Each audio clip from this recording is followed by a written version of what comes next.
Pessoal, gostaria de fazer essa apresentação tão interativa quanto vocês quiserem, então fiquem à vontade para poder fazer perguntas a qualquer momento, pode ser no chat, eu estou aqui observando o chat numa outra tela, ou podem abrir o microfone e ficar à vontade.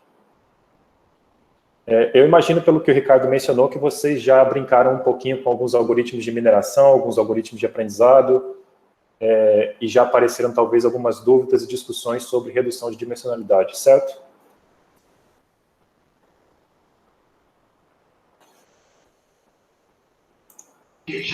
Certo. Deixa eu tentar ligar minha câmera e ver se meu computador... A minha imagem está aparecendo para vocês? Tá, né? Tá sim. Tá, só para eu saber rapidinho, vocês já têm familiaridade com PCA e SVD, ou tem alguns aqui que isso vai ser mais novidade, que talvez nunca viram ainda? Confesso que eu nunca vi. Legal, legal. Tem mais ou menos, assim, metade que já viu, metade que não viu, tem metade que tem uma formação maior em estatística, trabalho, faz mestrado, doutorado em genética, tem outra parte que é mais computação, está bem híbrido aí. Beleza. Tá, então fiquem à vontade para fazer perguntas a qualquer momento. Então, pessoal, a gente vai falar sobre um tema hoje que é extremamente relevante para quem for mexer com dados. Então, meu nome é Giovanni, para quem não me conhece ainda. Eu vou disponibilizar para vocês esse link do notebook depois, então, se vocês quiserem rodar os códigos que estão aqui, os exemplos, dá para vocês acompanharem depois. Eu vou começar aqui tentando fazer uma motivação para vocês, mas o escopo do que eu vou falar vai ser basicamente o seguinte. Eu vou fazer uma introdução e fazer alguns exemplos para vocês da importância e do que é redução de dimensionalidade, por que a gente tem que se preocupar com isso. Depois eu vou falar para vocês brevemente o que é PCA. Não dá para a gente ver todos os detalhes aqui, toda a formulação matemática, mas eu vou tentar motivar para vocês o que ele faz. Um pouquinho sobre SVD também, e depois eu vou colocar isso num exemplo prático, que é como que a gente pode fazer detecção de anomalias usando redução de dimensionalidade. Então é uma ferramenta bastante poderosa, a gente vai ver basicamente aqui hoje vários conceitos. O meu objetivo principal seria que vocês descobrissem que essas coisas existem, que essas coisas são importantes e que a gente precisa estudar álgebra linear. Eu tenho certeza que não dá para absorver tudo isso, todos os detalhes que eu vou mencionar aqui hoje para vocês. Então, eu não sei se vocês já trabalham ou talvez já tenha acontecido com vocês. Uma coisa muito comum quando um cientista de dados ou alguma pessoa começa a trabalhar no mundo da ciência de dados é o seguinte: o chefe dá lá os parabéns e dá as boas-vindas à pessoa, aí o novato está lá perdido e pergunta o que ele tem que fazer, né? Aí o chefe dá um conjunto de dados para essa pessoa começar a analisar, a pessoa está completamente perdida, e aí o chefe simplesmente fala, roda PCA e SVD e vê o que dá. E tem um motivo para se fazer isso, é que geralmente dá para se aprender bastante coisa.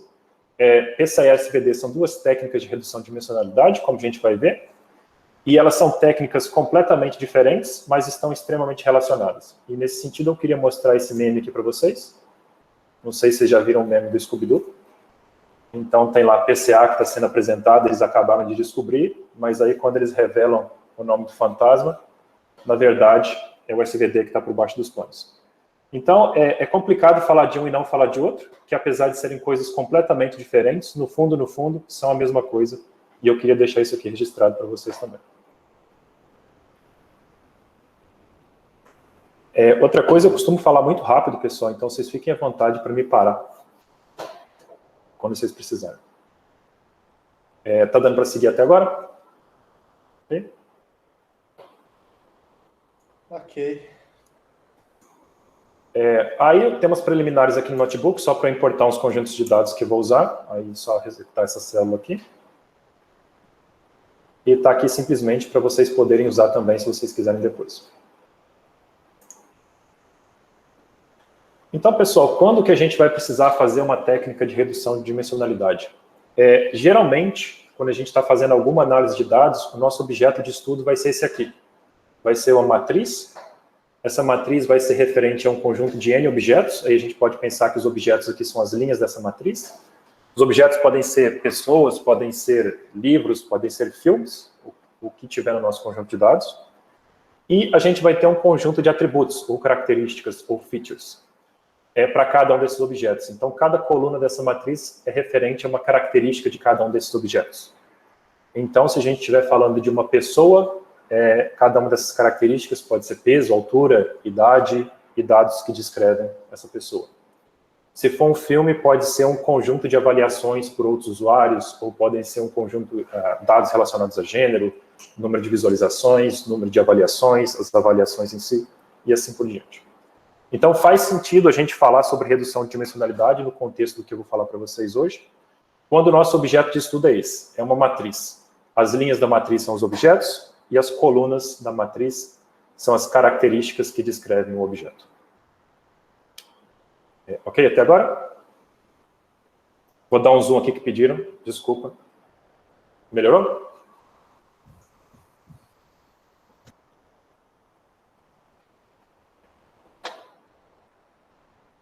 Tá melhor. Muito bom.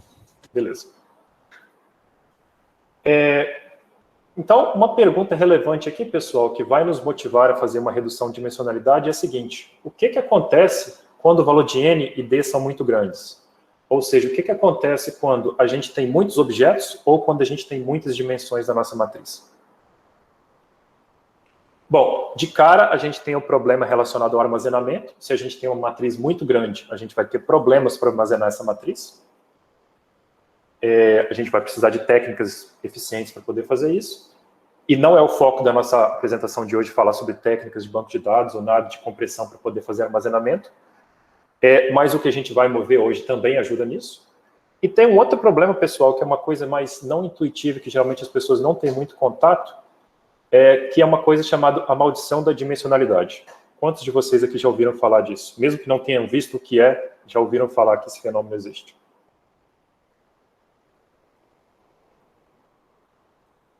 É mistério? Beleza. Nunca vi. Então, o que a gente vai ver hoje é mais referente, pessoal, ao parâmetro D. A redução de dimensionalidade aqui ela não vai impactar no número de objetos, o número de objetos vai ser o mesmo, mas a gente vai tentar representar essa matriz sem perder muita informação com menos colunas. E a gente vai ver, eu vou tentar dar uma motivação aqui para vocês de por que isso é importante. Então, vou começar com tentar concretizar isso aqui, dar um exemplo mais prático. Eu tenho uma matriz aqui em que as linhas são referentes a um conjunto de artigos da conferência NIPS. Então, alguém pegou todos os artigos que foram publicados nessa conferência até um certo ponto e observou todas as palavras que estavam presentes em cada um desses artigos. Então, aqui a gente tem os artigos nas linhas e a gente tem todas as palavras possíveis nas colunas. E o elemento dessa matriz, o elemento J, é quantas vezes cada uma dessas palavras aparece em cada um dos artigos. Então, por exemplo, a palavra abilities aparece 2 vezes nesse documento e aparece 1 vez nesse outro documento. Vocês podem reparar aqui que o número de palavras existente, né, vai ser muito grande, então essa matriz vai ter uma quantidade gigantesca de colunas. Só que muitas dessas colunas vão ser zeros. Elas vão ter informação que é praticamente irrelevante ou que são muito pouco relevantes. E esse é um cenário clássico que as pessoas gostam de fazer redução de dimensionalidade para tentar jogar fora uma grande quantidade de colunas sem jogar fora uma grande quantidade de informação que está contida nessa matriz. Então, a intuição do que a gente vai querer fazer com redução de dimensionalidade, pessoal, é sempre isso. Jogar uma certa quantidade de colunas fora, sem jogar muita informação fora. Ok até agora? Estamos seguindo mais ou menos?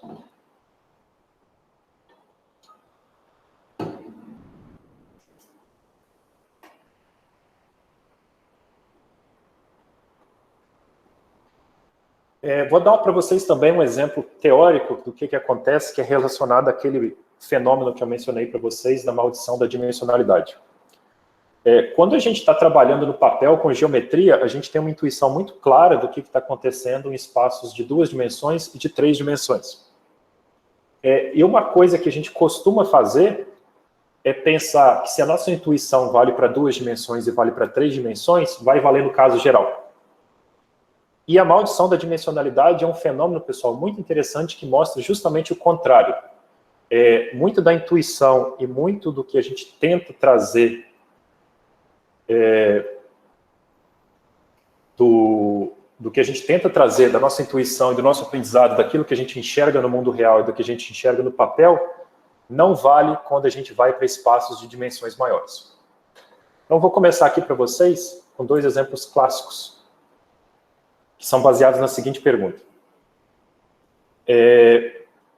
Se eu dou para vocês um círculo de raio R, qual que é a área desse círculo, pessoal? Vamos ver se vocês estão afiados aí em geometria. Como é que é? Pi ao quadrado. Pi ao quadrado, beleza. Pi ao quadrado é a área, é verdade. E se a gente está falando de uma esfera agora, pessoal, qual que é o volume de uma esfera?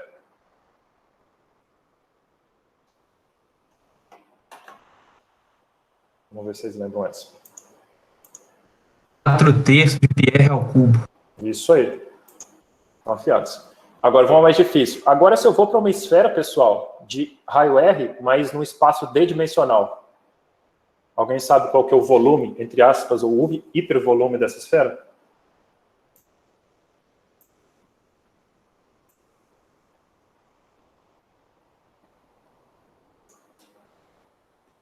A fórmula é um pouquinho mais complicada, mas é um caso geral dessas duas fórmulas.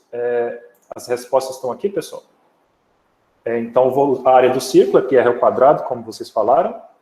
O volume da esfera é 4/3 de πr ao cubo. Perfeito.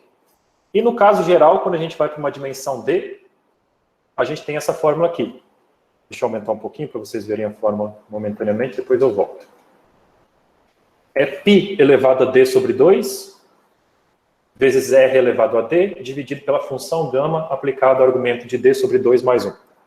É interessante que se a gente colocar D igual a 2 ou D igual a 3, a fórmula reduz exatamente para essas quantidades que a gente colocou aqui. O que acontece, pessoal? O que vocês acham que deveria acontecer quando a gente aumenta a dimensão? Por exemplo, quando eu passo de uma dimensão 2 para uma dimensão 3, o volume passa de πr ao quadrado e vai para 4/3 de πr ao cubo, ou seja, o volume da hiperesfera aumenta quando aumenta o número de dimensões.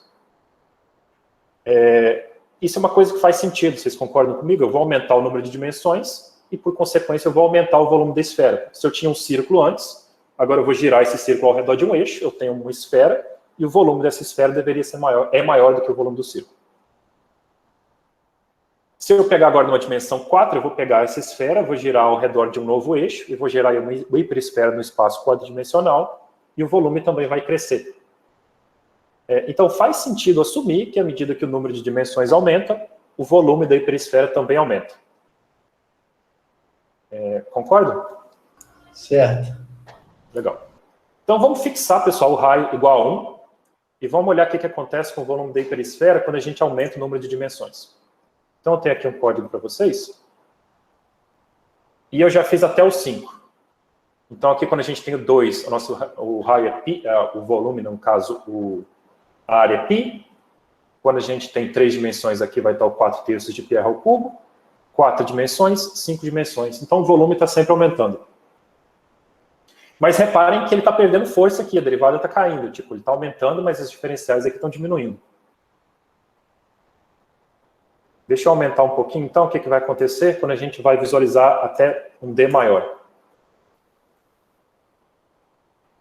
Olha que legal, à medida que eu continuo aumentando o número de dimensões, o volume da nossa hiperesfera começa a cair. Então, já é uma coisa bem não intuitiva. Concordam comigo? Tipo, eu estou aumentando o número de dimensões, eu estou girando aquela minha esfera em mais eixos, mas o volume dela está caindo. É porque o volume delas já foi contabilizado previamente? Alguma coisa do tipo? Quando você aumenta a área, em teoria, você vai absorver um volume em volta daquele espaço e você ainda vai estar utilizando aquele espaço. Alguma coisa assim. Eu não vou tentar arriscar, extrapolar o meu raciocínio bidimensional aqui para o tridimensional, não. Eu não sei se eu entendo muito bem o que está acontecendo desse ponto de vista, mas eu acho um comportamento bem estranho, na verdade. Mas essa não é a pior parte ainda. A pior parte, pessoal, é a seguinte. Se a gente conseguir continuar aumentando isso daqui, o volume vai para 0. Ou seja, quando a gente vai para um espaço de alta dimensão, a nossa esfera de raio 1, ela não tem volume nenhum, ela não tem nada dentro dela. Ou seja, toda aquela intuição que a gente cria olhando para um círculo e para uma esfera, ela passa a não valer nada quando a gente está em alta dimensão. É bem interessante isso, isso é bem surpreendente. Não sei se vocês acham, mas a primeira vez que eu vi isso aqui, eu fiquei bem chocado. Assim. O que isso significa, pessoal? Qual que é a implicação disso daqui? A implicação mais direta disso daqui é que se a gente estiver trabalhando com um algoritmo que é baseado em distâncias, e a gente tem vários desses algoritmos, por exemplo, o Camis, o SVM, e vários algoritmos de mineração que são baseados em distância entre objetos, se a gente tiver num espaço de dimensão muito alta, essas distâncias não significam nada.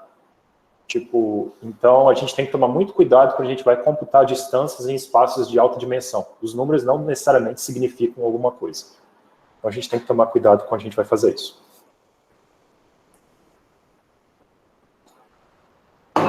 Beleza, pessoal? Viajei muito aqui ou faz sentido? Eu imagino que faça algum sentido, porque se você for acabar pegando a interseção dos espaços das esferas, né, você vai acabar encontrando uma interseção entre todas as dimensões. Aí você vai acabar tendo zero, né? Bom, imagino que seja alguma coisa perto disso. Legal, legal. Mas, de toda forma, é uma coisa diferente, né? Tipo, para mim é não intuitivo. O fato de que o volume é zero, o fato de que não tem nada dentro da esfera. Um outro exemplo, pessoal, vou pegar dois vetores aqui para vocês. Vamos analisar primeiro no caso bidimensional. A gente tem o vetor 1, 0, que está ao longo do eixo X, e a gente tem o vetor 1, 1, que está na bissetriz aí do quadrante. Qual que é o ângulo entre esses dois vetores, pessoal?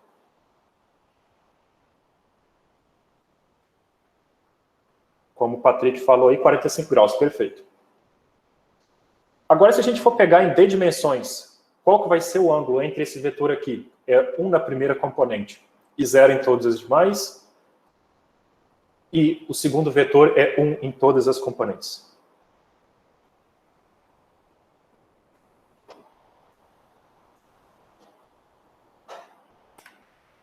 Minha câmera está intermitente, deixa eu ver se ela volta.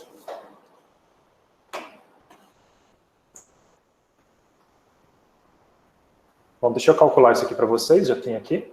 Deixa eu abrir a resposta. Então, no primeiro caso aqui é simples, é 45 graus ou π sobre 4. No segundo caso, para a gente calcular esse ângulo, pessoal, a gente precisa usar aquela fórmula do cosseno, né? A gente calcula o cosseno entre esses dois vetores, e se a gente for aplicar a fórmula do cosseno entre dois vetores, a resposta é essa daqui. O cosseno entre esses dois vetores é 1 sobre raiz quadrada de D, que é o número de dimensões. Por que isso é interessante, pessoal? Se a gente fizer agora o D crescer, quando D tender ao infinito, o cosseno do ângulo entre esses dois vetores vai ser 0, vai tender a 0. Isso significa, basicamente, que se o cosseno é 0, quando D é muito grande, esses dois vetores são ortogonais. Eles têm um ângulo de 90 graus entre eles. Então, reparem só, no caso bidimensional, o ângulo é 45 graus, e a gente consegue visualizar isso muito claramente. Mas no caso D-dimensional, com D muito grande, os vetores são ortogonais. Mas reparem que aqui esse vetor não é parte da base, tipo, ele não é um dos vetores canônicos que define a base do espaço D-dimensional. Ele é um vetor que está entre vários vetores. E mesmo assim, o ângulo entre eles é ortogonal.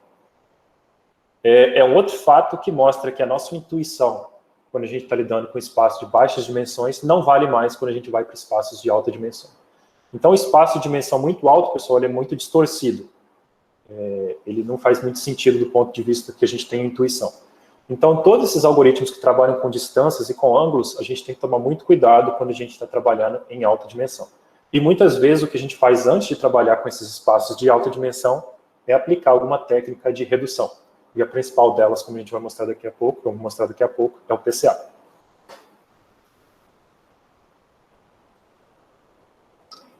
Claro até agora, pessoal? Seguindo mais ou menos? Ficaram motivados?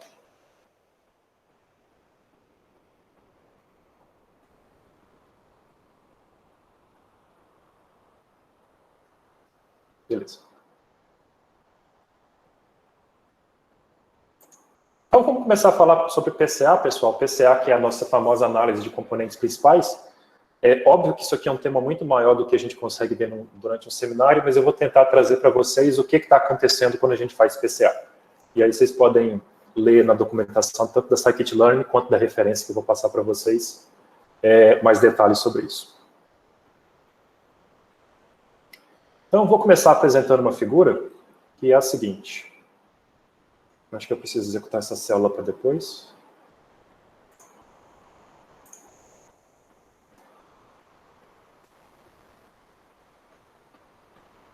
Suponha que a gente tem esse conjunto de dados aqui, pessoal. É um conjunto de dados com vários objetos, cada objeto é um pontinho, e a gente tem duas dimensões. A gente tem a dimensão x e a gente tem a dimensão y aqui.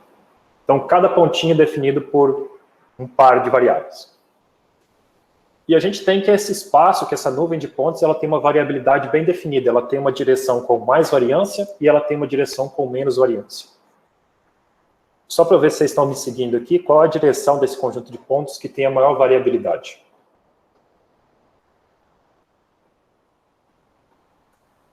Qual direção que vocês arriscariam?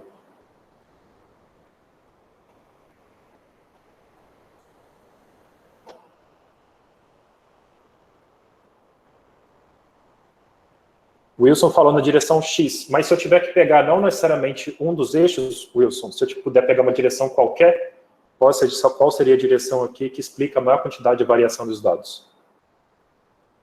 Eu acho que se você XY.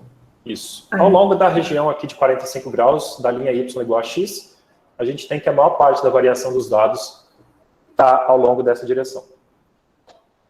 Então, PCA, pessoal, ele vai nos ajudar a encontrar justamente isso. Quais são as direções de maior variabilidade do nosso conjunto de dados. Então, na minha próxima figura aqui, que seria para mostrar justamente isso, eu tenho aqui os dois vetores. O vetor verde está na direção da maior quantidade de variabilidade dos dados, que é a direção y igual a x. E o vetor em vermelho aqui aponta para a segunda direção de maior quantidade de variação dos dados, que é ortogonal à primeira. Então, uma vez que eu fixo essa direção aqui, nesse caso só sobra essa direção como segunda de maior variabilidade. Então, o PCA vai nos permitir que a gente encontre essas direções de maior variabilidade, de forma que todas as direções encontradas vão ser ortogonais. Por que isso é interessante, pessoal? Isso é interessante por causa do seguinte. Se a gente for capaz de encontrar a direção com a maior quantidade de variação dos dados, a gente consegue explicar os nossos dados de uma forma mais simples. O que eu quero dizer com isso? Eu quero dizer o seguinte, eu posso pegar cada um desses pontinhos em azul que formavam o meu conjunto de dados e eu posso projetá-los na direção daquele vetor verde. Ou seja, eu peguei cada um desses pontinhos em azul aqui e eu projetei ao longo da linha que é feita pelo aquele vetor em verde. E eu obtive aqui agora esses pontinhos que estão em vermelho. Ok o que eu fiz até aqui agora? Até agora?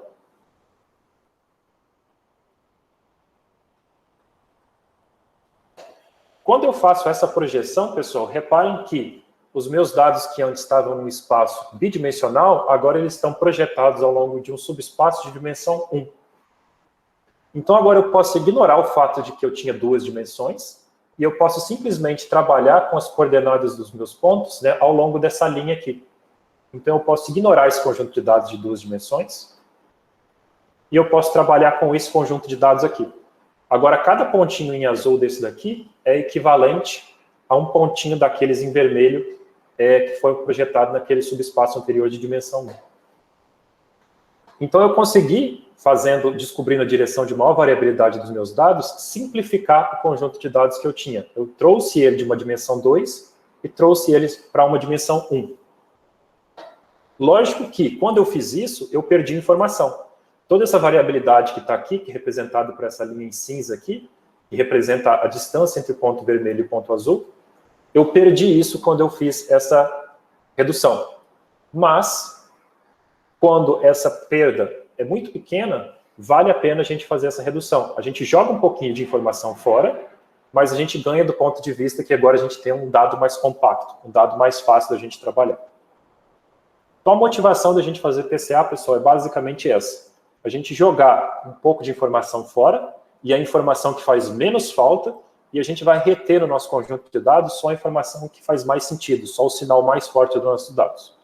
E o jeito que a gente faz isso, através do PCA, é encontrando essas direções de maior variabilidade do nosso conjunto de dados. Como é que está até agora?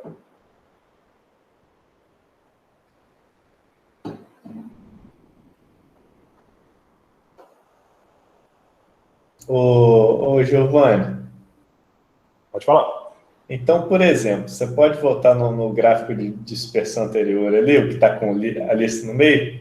Vamos supor que você tenha um resultado atípico, nesse caso, que você tenha um ponto lá no x igual a 10, no y igual a menos 10. Uhum. Esse ponto, então, seria descartado. Ele não seria descartado, né? Tipo, você tem um ponto aqui assim, mais ou menos, né? Isso. Ele não vai ser descartado, ele é um ponto que vai ter uma projeção aqui, uma distância muito grande. Esse é um ponto que não é bem explicado pela redução de dimensionalidade. Tá. E eu vou mostrar, inclusive, como que a gente pode usar PCA depois, no exemplo, para identificar justamente esse ponto aqui. Pode crer. Beleza, então. Segue aí.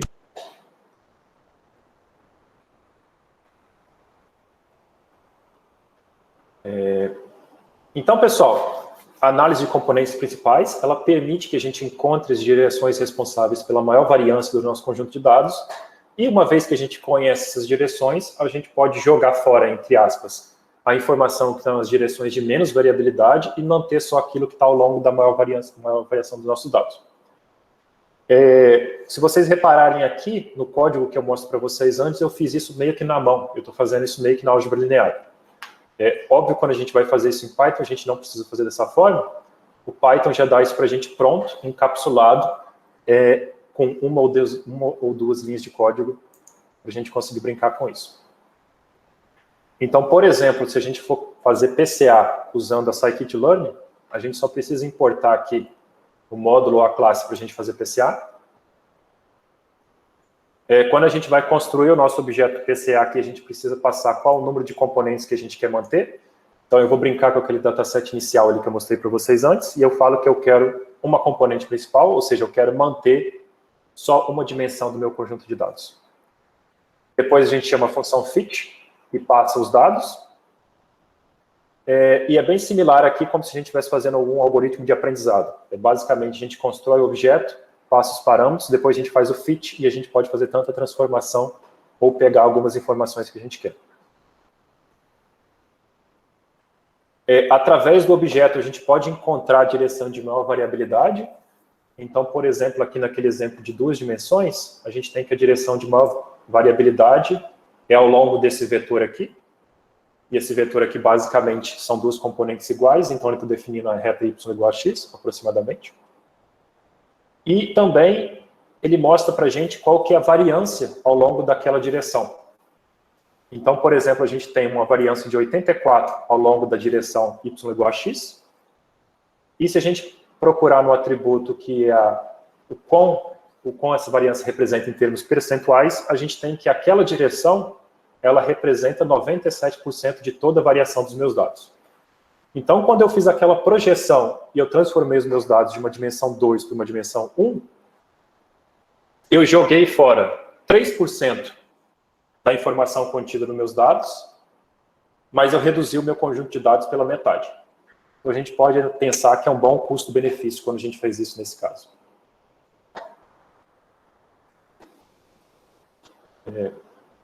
Como é que tá, pessoal? Faz sentido aqui?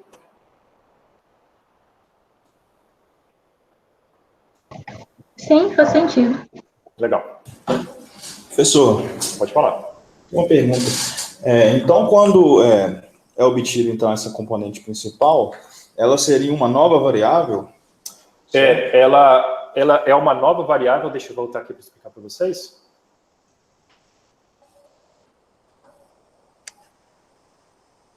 Quando a gente faz a transformação, basicamente os nossos pontos anteriormente eles estavam nas coordenadas canônicas, né, x, y. Quando a gente faz a transformação, o PCA vai fazer, ele encontra para a gente essa base aqui, né, essa base nova, que são essas 2 direções. A gente pode tanto identificar esses pontos aqui ao longo dessa base nova, quanto a gente pegar esses pontos e projetá-los nessa direção aqui.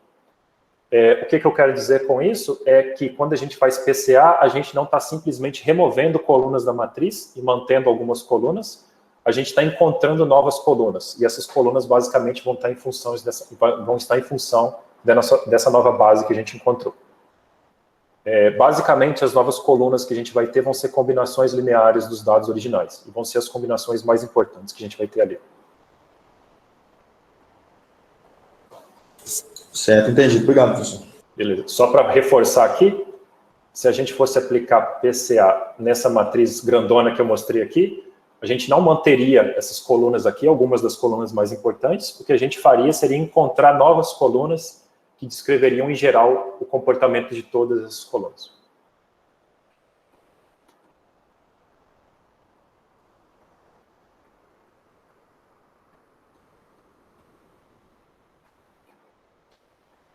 Sempre é possível aplicar PCA, pessoal? Essa é uma pergunta que geralmente me fazem. Não, nem sempre é possível aplicar PCA. PCA não faz sentido de ser aplicado quando todas as colunas da nossa matriz são importantes. Se a gente tem que todas as colunas têm informação útil, quando a gente aplicar PCA, a gente vai ver que todas as direções têm uma boa quantidade de variância e que não faz sentido jogar nenhuma delas fora. No entanto, muitas vezes, e na maior parte das vezes, quando os dados são relacionados ao comportamento humano, é interessante observar que faz sentido aplicar PCA, que boa parte das colunas, boa parte da informação está concentrada numa pequena quantidade de colunas da nossa matriz de dados. E aí o que a gente faz para decidir qual que é esse valor aqui, qual que é o número de componentes que a gente vai querer, a gente varia esse parâmetro aqui e a gente olha para a quantidade de variância que a gente consegue explicar. É comum a gente querer manter, por exemplo, pelo menos 80% das variâncias. Se vocês observarem que a gente consegue manter 80% da variância com metade das colunas, a gente faz isso. Algumas aplicações precisam de manter mais variância, precisam de manter 95% da variância. Então a gente precisa aumentar um pouco do número de colunas. Em algumas aplicações a gente consegue reduzir drasticamente o número de colunas, em algumas aplicações não é tão simples assim.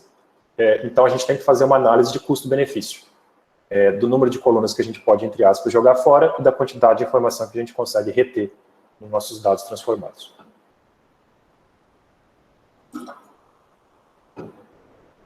Beleza, pessoal?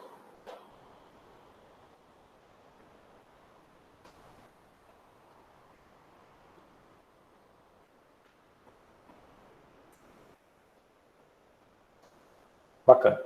Se vocês não tiverem perguntas sobre o PCA, eu só queria dar um gostinho de PCA para vocês. E eu vou trocar agora para uma outra técnica que Pode falar, Daniel.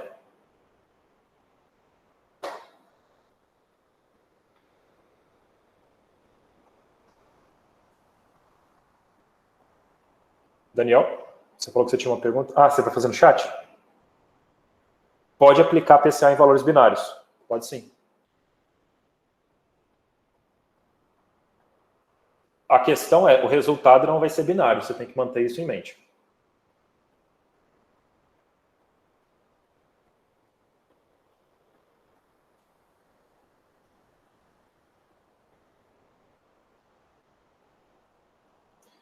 Quando a gente aplica PCA, uma coisa que acontece geralmente é que a nossa matriz, se a nossa matriz original foi esparsa, quando a gente aplica PCA, a gente perde essa propriedade. Tem outras técnicas de redução de dimensionalidade que mantêm a propriedade dos dados serem esparsos. Uma delas é a projeção aleatória. E aí, se você precisar manter essa propriedade, eu te recomendo olhar ela. Mas a gente não vai fazer ela na aula de hoje. Professor, pode falar. Outra pergunta. Se, por exemplo, a gente treina um modelo de aprendizado de máquina supervisionado, utilizando PCA, né, reduzindo dimensionalidade, depois, para passar, por exemplo, esse modelo para um usuário utilizar, aí fica complicado. Tem como, porque, teoricamente, não vai ser as variáveis, às vezes, de entrada, não vai ter variáveis de entrada disponíveis, não sei se eu fui claro. Eu entendi o que você quis dizer, sim, tem como. Primeiro, quando a gente vai para o mundo de aprendizado supervisionado, só para deixar o parênteses aqui, nem sempre é vantajoso aplicar PCA. Para alguns algoritmos, não vale a pena você jogar nada fora. Mas vamos supor que você fez isso e você quer disponibilizar o seu modelo. O que você faz é também disponibilizar esse objeto aqui, ó, o PCA. Aí o que a pessoa faz é aplica a sua transformação nos dados originais, reduz a dimensionalidade daqueles novos dados e depois você aplica o seu modelo em cima dos dados transformados. Então é possível sim. Certo. Obrigado, professor. Vou passar então, pessoal, aqui para... mais uma pergunta aqui, deixa eu ver.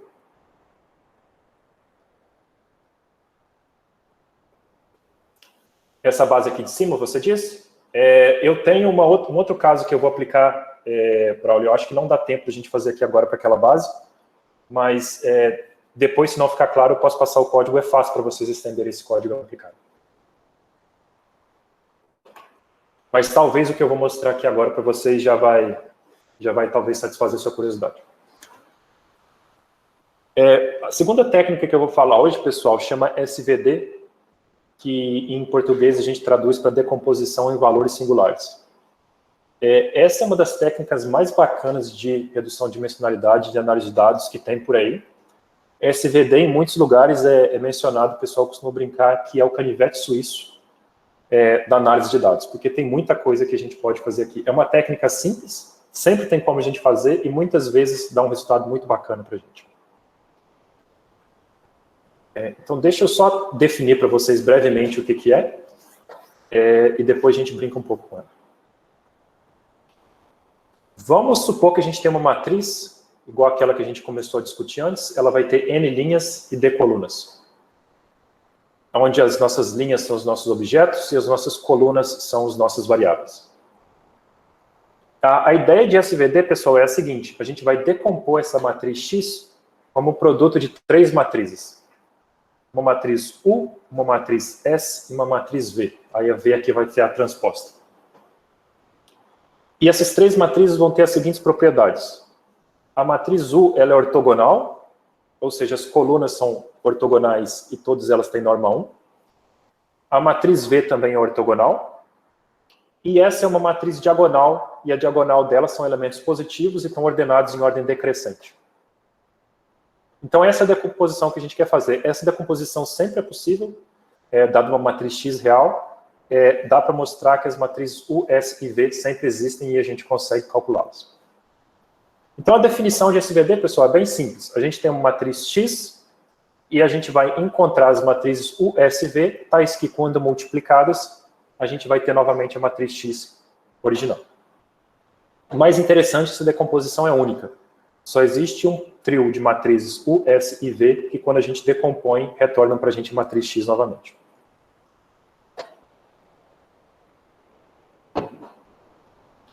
Então essa é a definição. A definição simplesmente é decompor uma matriz como produto de 3 outras.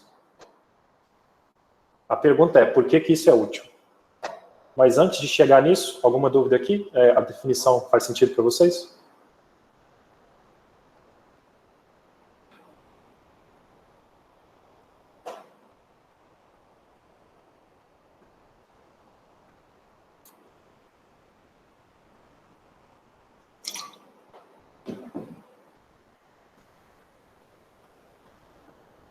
Beleza, vou assumir que sim, qualquer coisa vocês me parem.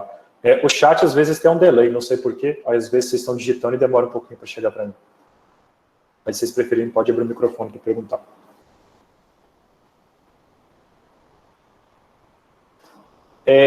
Para que serve isso, né? Então, para que serve SVD? A decomposição em si é simples? Bom, primeiro, dá para a gente fazer PCA via SVD, e na verdade esse é o jeito que PCA é implementado na maior parte das linguagens de programação. Então, quando a gente faz PCA no Python, na verdade, o que o Python está fazendo, primeiro ele calcula SVD, e depois ele transforma o SVD no PCA. A gente não vai ver como é que faz isso, mas é totalmente possível e simples de fazer isso. E segundo, a gente pode usar SVD para fazer compressão de imagens. E eu vou mostrar um pouquinho disso para vocês agora, para dar um exemplo. O PCA da Scalando, por padrão, usa SVD. Você tem como pedir para não usar, mas por padrão usa. Só uma outra curiosidade para vocês, a maior parte dos algoritmos de recomendação que são utilizados hoje em dia, por exemplo, vocês estão no Netflix e um filme é recomendado, ou vocês estão no Spotify e uma música é recomendada, ou se vocês estão lendo livros e um livro novo é recomendado em algum sistema, a maior parte desses sistemas funcionam com base em SVD. É uma técnica baseada em SVD que no final vai gerar essas recomendações para você. Então, SVD meio que é a semente que origina todos esses sistemas, a maior parte dos sistemas de recomendação hoje em dia.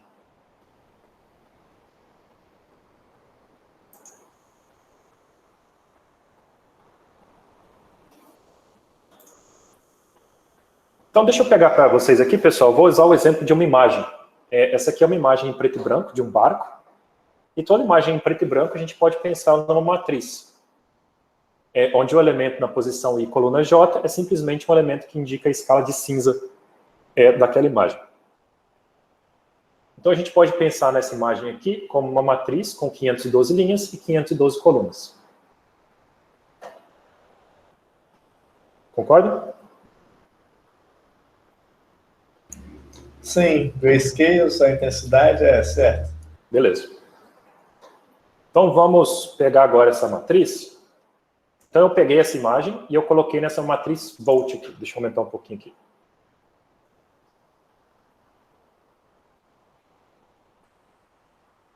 Essa imagem do barco está em todo lugar, né, Patrick? Tipo, para algumas pessoas ela é bem redundante já. Agora vamos aplicar o SVD nessa matriz. Eu chamei a matriz de Bolt, ela tem 512 linhas e 512 colunas, e vou usar lá o método do Python para calcular o SVD. Então, o meu retorno aqui é a matriz U, a matriz V transposta e um vetor S, que tem a diagonal da matriz S que eu tinha mencionado para vocês antes.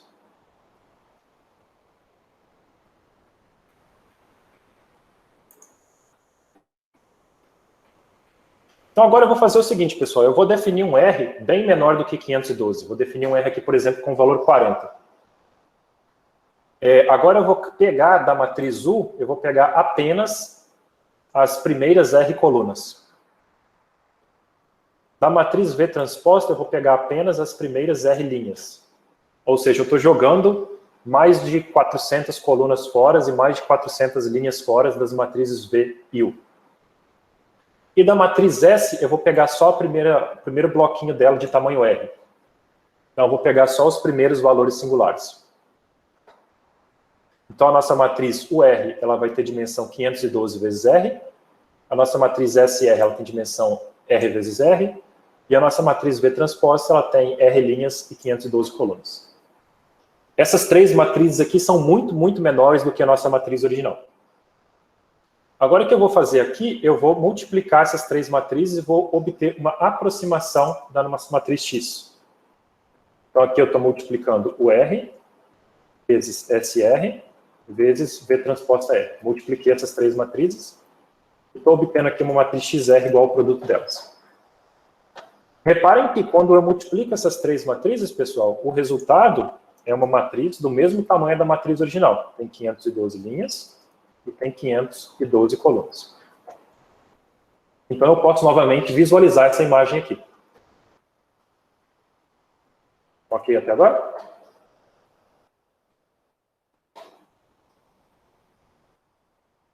Deixa eu rodar isso daqui.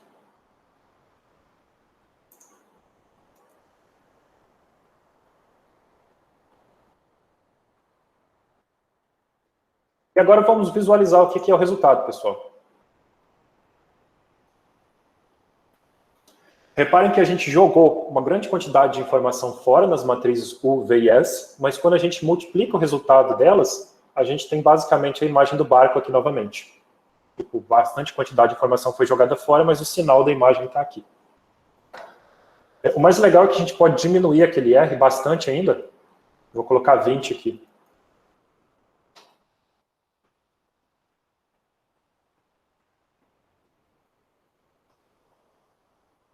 E a gente ainda tem que um bom esboço do nosso barco está aqui representado na imagem ainda. Ou seja, a gente jogou praticamente 500 colunas fora, 500 linhas fora das nossas matrizes U e V, e o sinal, todo o sinal da imagem ainda está guardado nas componentes principais aqui da imagem. Vamos tentar jogar mais coisa fora, vamos manter só 10.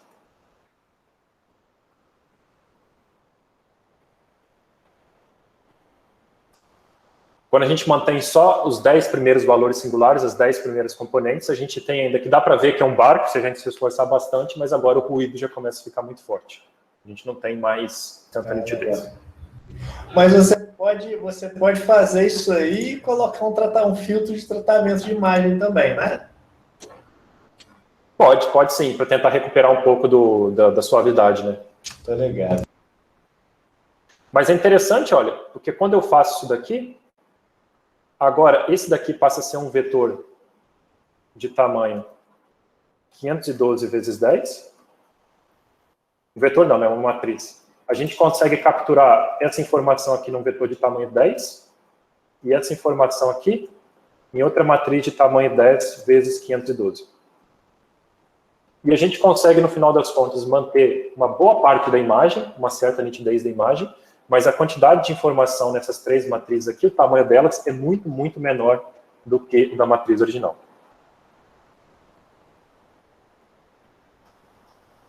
O Patrick está perguntando se esse gráfico é de SR. Não, aqui eu multipliquei as 3 matrizes, Patrick, ó, o R vezes SR vezes V transposta. Eu cortei um pedacinho das matrizes que o SVD me deu e peguei só um pedaço delas. Multipliquei elas e esse é o resultado. Professor, a ideia então seria substituir a imagem de 512 por 512 por as 3 matrizes, né? Exatamente. Quando você faz isso, você codificou aquela imagem original de uma outra forma que é muito menor do que a matriz original. É um exemplo de compressão com perda. Se você Entendi, menos que somando as 3 ainda vai dar bem menor, né? Isso, exatamente.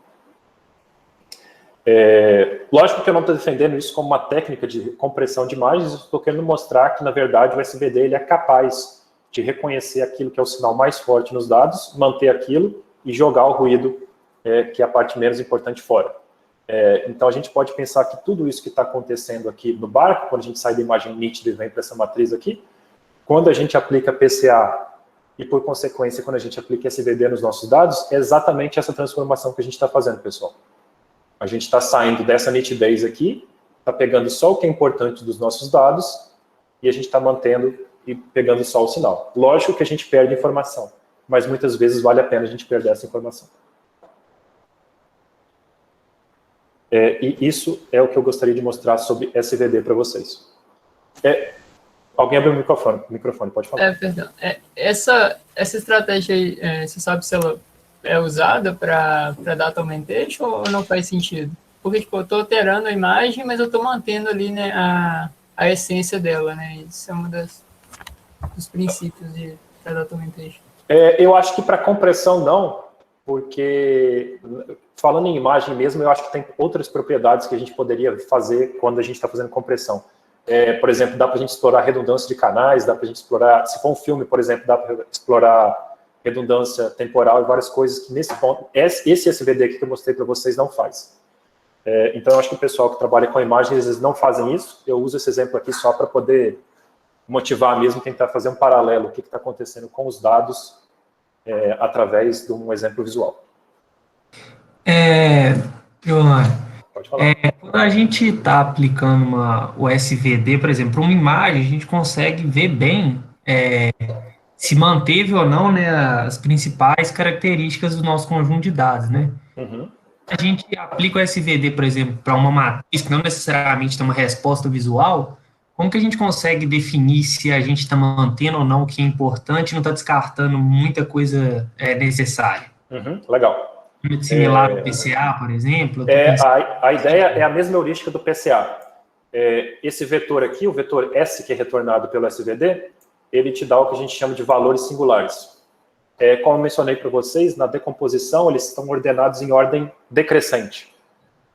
Então, a gente faz uma soma de todos os valores singulares e verifica qual a importância de cada um deles. Então, a gente normaliza eles. E a gente pode fazer no mesmo caso do SVD. Quantos valores singulares a gente precisa para poder representar X% da informação da nossa matriz? Então, a gente pode fazer o mesmo esquema. Ah, tá certo. Bacana. Obrigado. Então, a intuição e a heurística aqui é a mesma coisa. Massa. Obrigado. Pessoal, eu teria mais um exemplo para falar para vocês, mas eu acho que com relação a tempo a gente já meio que exauriu. Eu vou deixar aqui para vocês, é um exemplo de um artigo.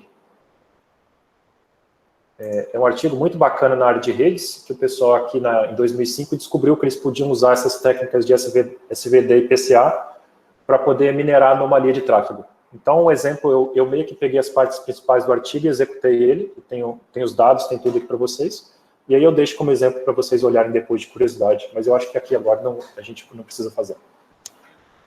E tendo dito isso,